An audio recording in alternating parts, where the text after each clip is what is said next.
What's up, guys? So we're here with Matt and we're gonna show you a pretty epic room with some pretty cool snakes. What's inside this room? So we've got a trio of emerald tree boas. This is my initial pair, and then I recently picked up this female over here at a recent expo. Then we've got a pair of white lip pythons in these two tanks. You might be able to see the boy, he's sitting there in the corner. And then my female, if I nudge her out, they can be very tank aggressive, more tank defensive, should I say.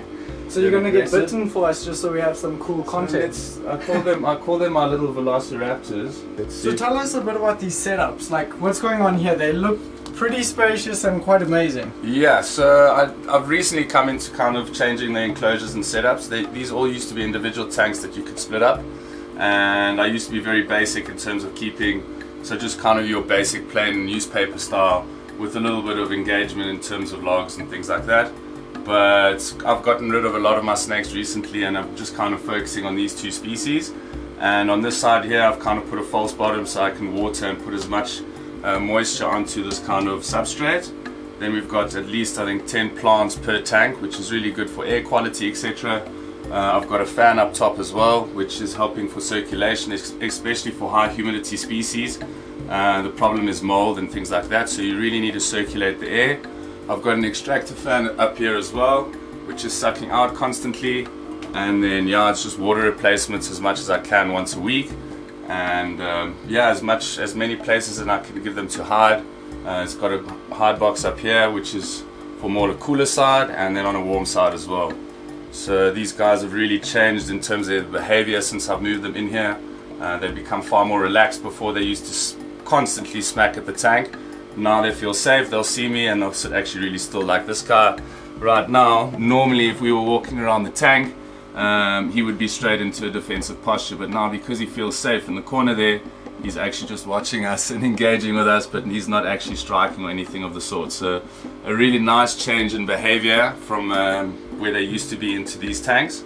And then these guys I was actually really surprised with. I managed to breed these a couple of years ago and then kind of hit a slump, wasn't sure what was happening.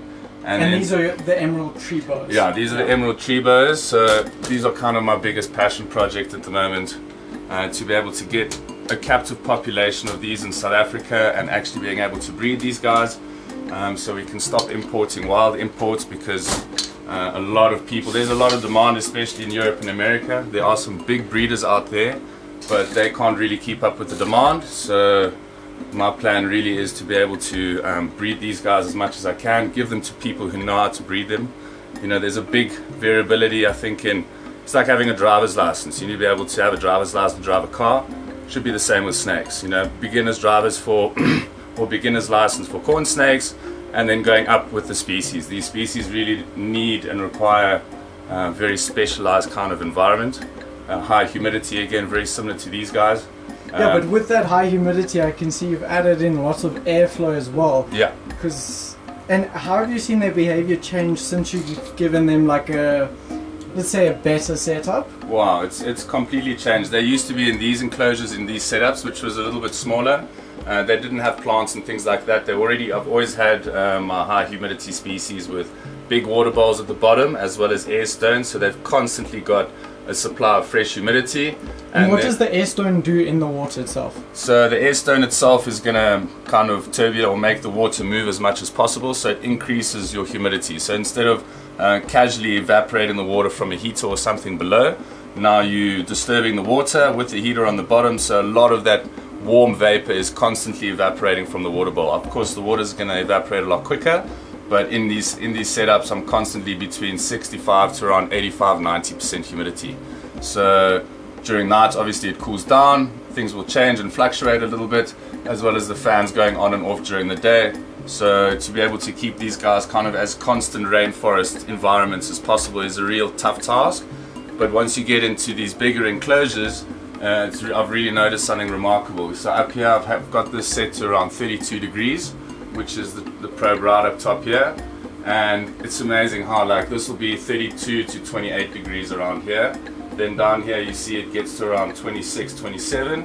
And then at the bottom of the tank here, we're currently sitting at 25. So we've got almost like a 6 to 7 degree temperature gradient from top to bottom of the enclosure, and obviously humidity also rises, so the humidity levels will also vary a little bit throughout the tank. That's incredible. Yeah. And how come you've like got so many water balls? What's the use for that? So I mean, it's not as pretty. It could be a lot prettier. I would like to eventually kind of have a kind of like aquarium type setup with some fish and some plants in the bottom as well, but a little bit more difficult to clean, but very difficult to clean and take out. So what's nice with individual water bowls is that as one of them defecates, I can clean that individual water bowl, take it out, replace it. And in here I've got 1, 2, 3, 4, 5, 6, 7, 8 water bowls, actually 9 up top here. So these water bowls are actually where they drink from mostly. So arboreal species setups, people always think water on the floor is fine, but I mean they're living up here 90% of the time. This is their favorite perch here, and I've seen them very often straight after a meal, they go straight to these water bowls, like they know it's there.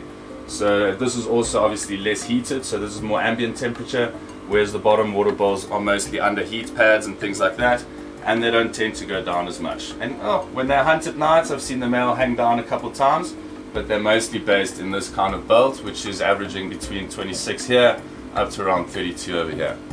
And you were telling me just before we started that since you changed up the setup, so this massive enclosure just for those 2 snakes, you've seen some different behavioral changes. Big time. So they were previously in these smaller setups, which was very, very basic.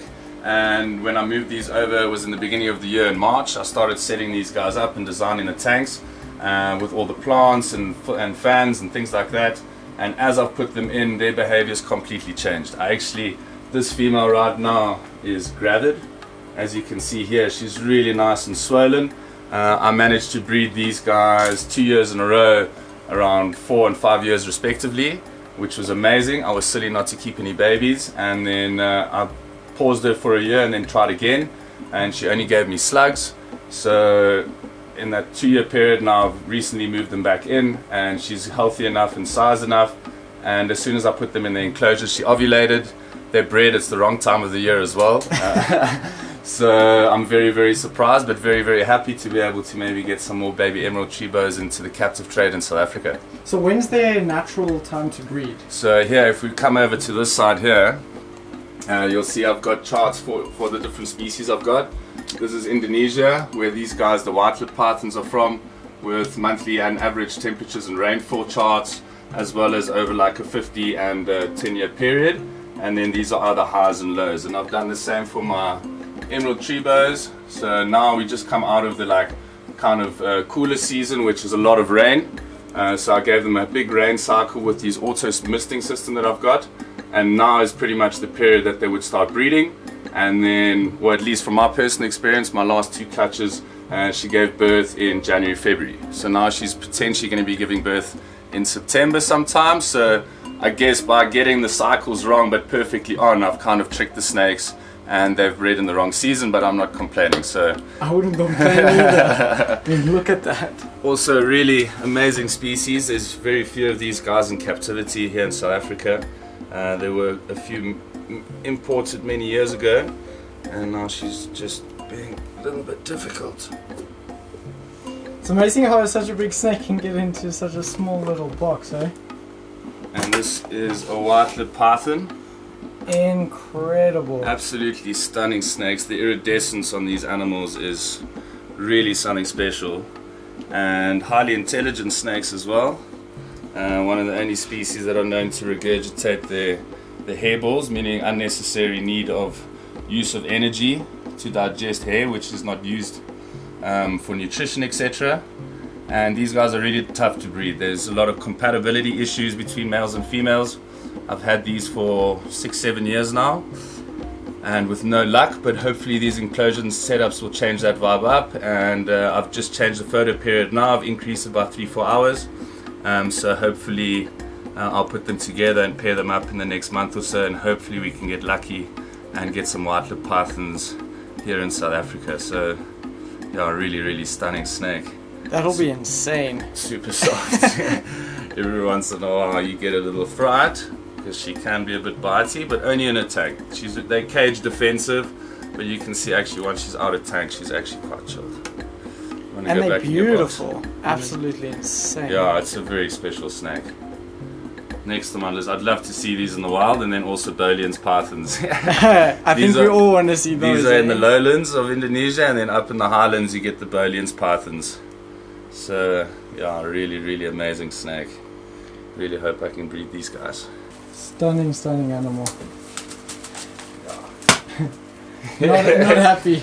Oh, very happy. Look at that tail wag. Yeah, Totally yeah, no, happy. always like leave me alone. I'm a rattlesnake now. Exactly.